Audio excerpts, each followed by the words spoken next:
Welcome back. Now, the Young Social Innovators of the Year Award, sponsored by Ulster Bank, challenges students from all over the country to tackle social issues within their own communities on subjects as diverse as farm safety to mental health. Yes, and this morning we're joined by three students from three of the winning schools this morning. Eoghan Courtney from Largy College in Clones, Aoife Dardis from St Joseph's College in Lucan, and Guinan from Tullamore College. Good morning to you all. Morning, guys. Well, thank you for joining us. Well done and congratulations to all of you. Eoghan, I'm going to come to you first. You might explain what the Young Social Innovators are and what the projects are all about. Well, the Young Social Innovation Programme is just, it gives students across Ireland like a platform to work on issues they feel very passionate about. So obviously we chose like mental health, and then there's farm safety and whatever social issue they feel very passionate about. It gives them a platform to work again to make a huge difference in their community. And what form does it take on? I mean, is it something that you're given at the start of the year? Is there a time scale on it? You've got 3 months, 6 months, or 2 terms, or what way does the project break down? Well, you can start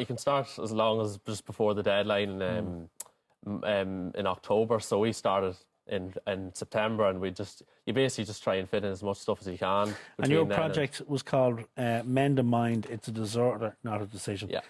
Tell us why you chose that and how you went about starting the project. Well, mental health's always been a big thing in our community. It's always been a big issue.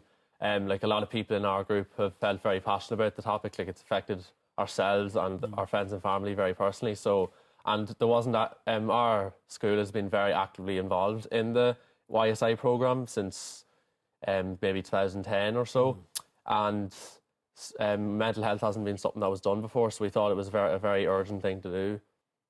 And how long did it take you to? How long before the deadline did you guys kick in? We just got started straight away. Did you really? As soon as we got in September, we discussed what we wanted to do, and it was definitely an overwhelming popularity for to do mental health this year. And how many people would have been involved in the project? Was it a class or a year? Or? It was a class group. We all 27 of us decided to join. So a very big part of our year. So you're going to rotate the trophy one every day? Yeah. It's your turn today. Yeah. But obviously something that you were all passionate about, and so healthy that you're so conscious of mental health and the importance and the awareness around it. Give us a look at your trophy. Yeah. Isn't that fantastic? Beautiful. So he has it until Tuesday, and then it goes on to the next slide. Then you hand it over. Right, let's jump to number 2, the Silver Award, and the winners of the Make Our World Fair and Just Challenge was Aoife from St Joseph's College in Lucan. Good morning. Good morning. How are you? Good, thank you. Tell us about your project. So what we chose to do was, our group is called No Limits.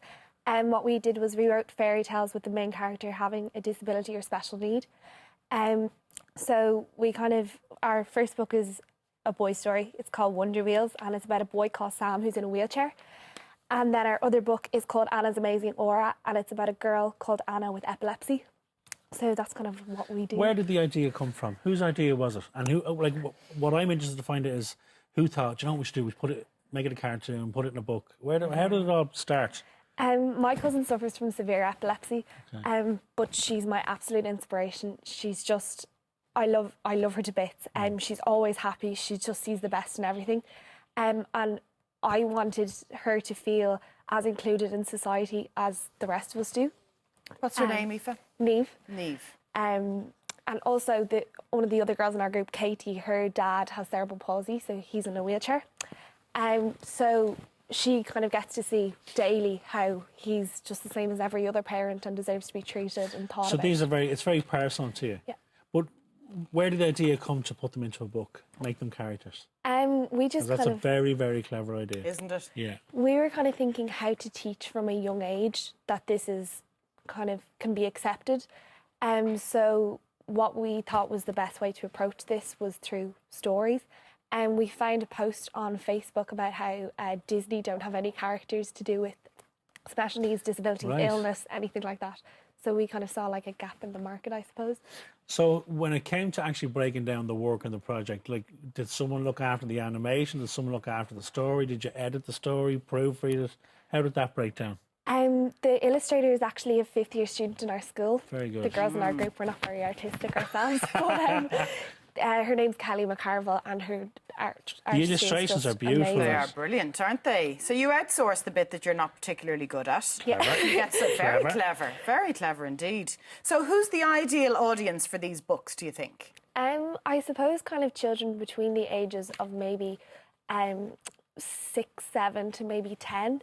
And we've approached a lot of primary schools who are very interested in stuff like that. So I suppose the primary school age, and then as they get older, if it's seen as it's acceptable, then they get brought up and they know that. So of course, yeah, the message is That's driven such home a clever from an idea. early point. Such a clever idea. It makes it very accessible though, when you can just pick it up and have a read through, doesn't it? Doesn't it? Yeah. if you'd like one each for 2 children. That For our would be children. lovely. Thank you very much. You're very kind. Thank you very much. Anna's amazing aura. And Brilliant. Wonder Wheels. And Wonder Wheels for you. Caitlin, let us come to you. Caitlin, you won the Bronze Award for Make Our World Safer Challenge, and this is around farm safety, a huge issue in Ireland. So our group was Think Safety, Farm Safely, and there's 9 students in our group, and we're all from Tullamore College in Offaly.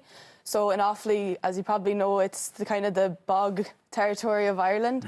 So it's like completely, we're surrounded in farms around us, and like our village is just, there's like huge farmers, and in our group, 4 of the members are farmers as well. So they kind of get to see every day the different like risks that there is on a farm. So we kind of wanted to educate ourselves about the topic to then go on and educate others in our school and community. So we like got a guest speaker in from Teagasc, Niall McCabe, and he educated us, and he kind of presented us like the harsh statistics and the realities of farm safety, because it's such a huge national issue, because it's now recognised as the most dangerous profession in Ireland, which is huge considering it's like one of the biggest professions, and someone needs to kind of speak out about it and let people know that it's such a big issue. So to kind of develop it further, we decided to like make our own action towards farm safety. We made our own device. It's called the passenger seat sensor.